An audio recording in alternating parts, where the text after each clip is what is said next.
Hello विद्यार्थी मित्रों, तो केम छो मजा में। तो आदर्श क्लासेस में तमारू स्वागत है। तो आज आपणे धोरण 10 विषय गणित चैप्टर नंबर 10 वर्तुळनी बात करवाना छीए, जेनो आज लेक्चर नंबर 3 है। आ लेक्चर में आपणे प्रमेय 10.2 ने साबित करीशुं। आनी पहला आपणे प्रमेय 10.1 ने साबित कर्यो हतो। तो हूँ आशा राखूँ छूँ कि तमे ए प्रमेयने याद करी लीधो हशे। बंने प्रमेय खास मोस्ट एमपी है। तमारा परीक्षा में बंने प्रमेयमांथी एक प्रमेय 100% पूछाशे, तो तमारे बंने प्रमेयने याद करी लेवाना छे। अने प्रमेय 10.2 आगळना 2-3 वर्षों में 2 થી 3 वार पूछाई गयो छे। तो चलो आपणे वांची अने साबित करવાનો प्रयत्न करीए। तो आपणे शुं आपेलुं छे? प्रमेय 10.2 वर्तुळना बहारना बिंदुमांथी वर्तुळने दोरेला स्पर्शकनी लंबाई समान होय छे। तो चलो सौप्रथम तो आपणे आकृति दोरीए, केम के आकृतिना आधारे ज आपणे समजण पड़शे दरेक वस्तु। तो अहींया आपणुं एक वर्तुळ छे। चलो આપણે વર્તુળ દોરીએ। તો આપણું વર્તુળ છે, એનું કેન્દ્ર છે, એનું કેન્દ્ર હશે અહીંયા O બિંદુ, એનું કેન્દ્ર છે। તો આ વર્તુળ O કેન્દ્રિત વર્તુળ થઈ ગયું। એના બહારનું બિંદુ એટલે અહીંયા આપણું P બિંદુ છે। ત્યાંથી આપણે બે સ્પર્શક લઈશું, એટલે કે એક આપણો સ્પર્શક થશે ઉપરની તરફ અને એક આપણો સ્પર્શક થશે નીચેની તરફ। તો અહીંયા આપણે લઈએ બિંદુ A અને નીચે આપણે લઈએ બિંદુ B। તો અહીંયા આપણે બે સ્પર્શક દોર્યા છે, कया PA अने PB।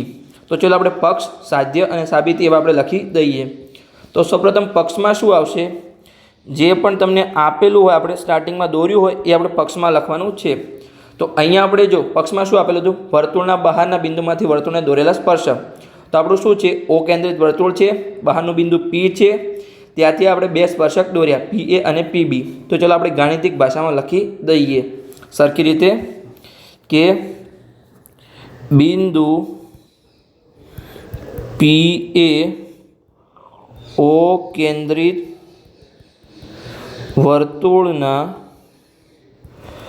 बहारना भागमां आवेल बिंदु छे। એટલે કે बिंदु P છે એ આ जो O केंद्रित वर्तुळ છે, એટલે કે O केंद्रवाळું वर्तुळ છે, એની બહારનો ભાગનો બિંદુ છે, એટલે કે બહારના ભાગમાં આવેલ બિંદુ છે। લખી દઈએ બિંદુ છે। સમજણ પડી ગઈ? પછી શું છે? જો આપણે શું દોર્યું? બે સ્પર્શક દોર્યા PA અને PB। તો ચલો, અને એના સ્પર્શ બિંદુ શું છે? ઉપર PA છે એનું સ્પર્શ બિંદુ A થશે અને નીચે છે એનું સ્પર્શ બિંદુ B થશે। તો લખી દઈએ તથા PA અને PB એ વર્તુળને A અને B बिंदुमां स्पर्शता स्पर्शको छे। समझ पड़ी गई? आ आपणुं हतुं पक्ष। जे पण आपणे आपेलुं ए आपणे पक्षमां लखवानुं छे। हवे आपणे साध्य लखीशुं। साध्यमां शुं लखवानुं होय? जे पण आपणे साबित करवानुं होय ए आपणे साध्यमां लखीशुं।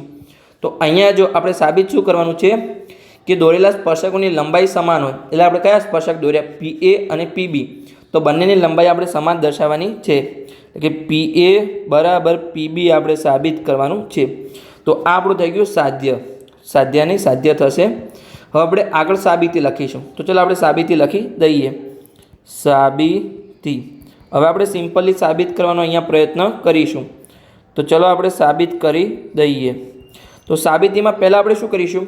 જે આ વર્તુળનું કેન્દ્ર છે O, ત્યાંથી જે બિંદુ આપેલા છે A, B અને P એને આપણે જોડી દઈશું। એટલે જોડીએ તો અહીંયા આપણું OA છે એને જોડી લઈએ, પછી નીચે આપણું B બિંદુ છે એને જોડી લઈએ, અને પછી આપણું બહારના ભાગનું P બિંદુ છે એને આપણે જોડી લઈએ। તો જોડાઈ ગયું। તો ચલો આપણે જે પણ કર્યું હોય આપણે લખતા જઈએ સાબિતીમાં કે OA, OB અને OP ને જોડો। તો ચલો આપણે જોડી દીધા અને લખી પણ દઈએ કે OP, OA અને OB ने जोड़ो। आटला सुधी समझण पड़ी गई। हवे जो आज त्रिज्या है ए आज स्पर्शक होय ने लंब होय, आपणे प्रमेय 10.1 में शीख्या हता कि जे वर्तुळनी त्रिज्या होय ए स्पर्शकनी हमेशा लंब होय छे। तो अहींया जे ए खूणो छे ए 90 नो बनशे, એટલે કે આપણે અહીંયા रेड पेन थी तमने समजावुं छुं। चलो अहींया આપણે रेड पेन थी दोरीए कि आ आपणो खूणो लंब हशे। तो नीचे पण जे OB छे ए PB ने लंब हशे, तो अहींया पण लंब थशे। तो चलो लखी दईए कि प्रमेय 10.1 मुजब સ્પર્શક અને ત્રિજ્યા જે વડે જે ખૂણો બને એ હંમેશા કાટખૂણો હોય છે.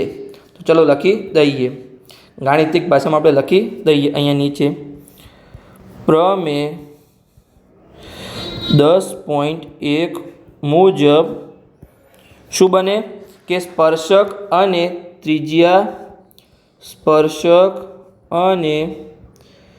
ત્રિજ્યા વડે બનતા ખૂણા કાટખૂણો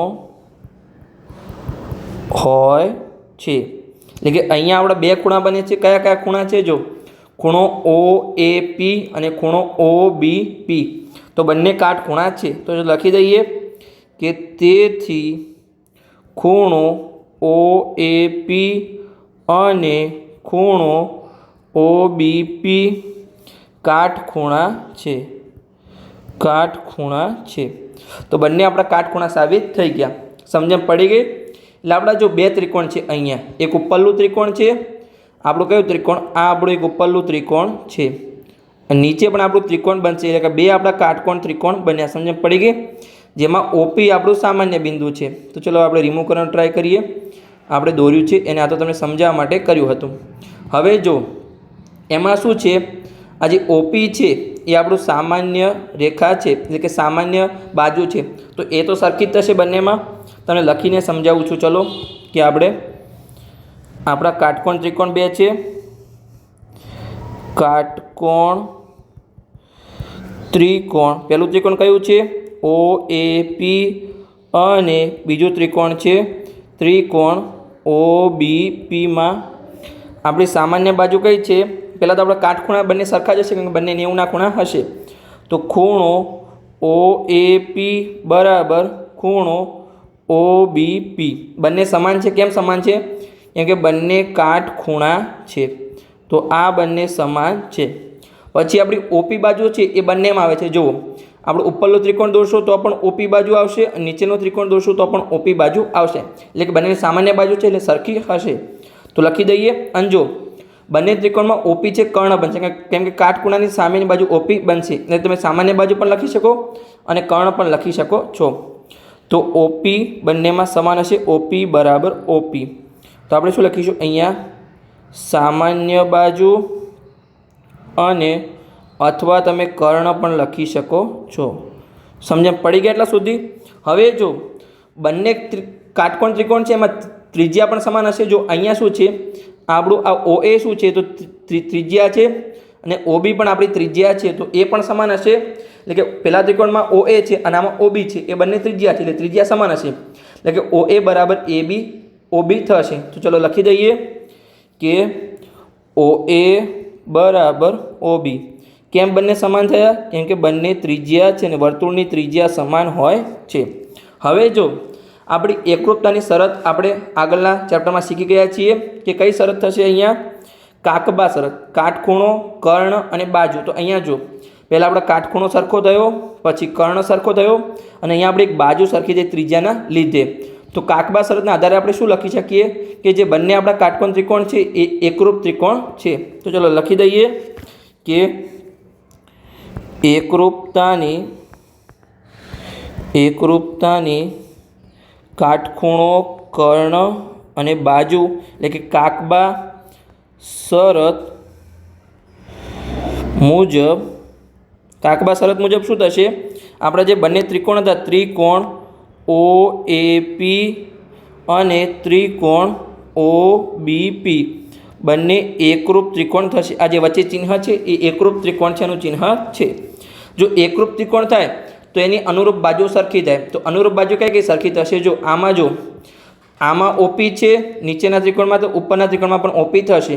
પછી જો આમાં OB છે તો આમાં OA થશે. એ તો સમાન થઈ ગઈ. હવે ત્રીજી અનુરૂપ બાજુ કઈ છે બંનેમાં? જો આમાં PB છે તો એના જેવી બાજુ કઈ છે? અહીંયા. તો અહીંયા PA છે, એટલે કે PA અને PB સમાન થશે, કેમ કે એકરૂપ ત્રિકોણ છે એટલે કે અનુરૂપ બાજુ સમાન થાય. તો ચાલો લખી દઈએ કે PA અને PB સમાન છે. PA માટે PA બરાબર PB. PB કઈ શરતના આધારે થયું? એકરૂપ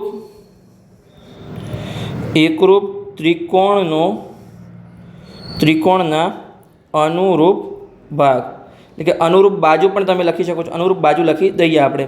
તમારી બુકમાં ભાગ આપેલા છે પણ આપણે અહીંયા અનુરૂપ બાજુ લખી દઈએ. એટલે કે એકરૂપ ત્રિકોણની અનુરૂપ બાજુ સરખી જ થાય. એના આધારે આપણું PA અને PB સમાન થયું. તો PA અને PB શું છે? એ તો બહારના બિંદુમાંથી દોરેલા સ્પર્શક છે, એટલે કે સ્પર્શક બંને સરખા થઈ ગયા. તો અહીંયા આપણો પ્રમેય 10.2 પણ સાબિત થઈ ગયો. તો અહીંયા આપણો લેક્ચર પૂર્ણ થાય છે. જો લેક્ચર સારો લાગ્યો હોય તો ચેનલને સબસ્ક્રાઈબ કરી શકો છો અને તમારા મિત્રો સાથે વિડીયોને શેર પણ કરી શકો છો.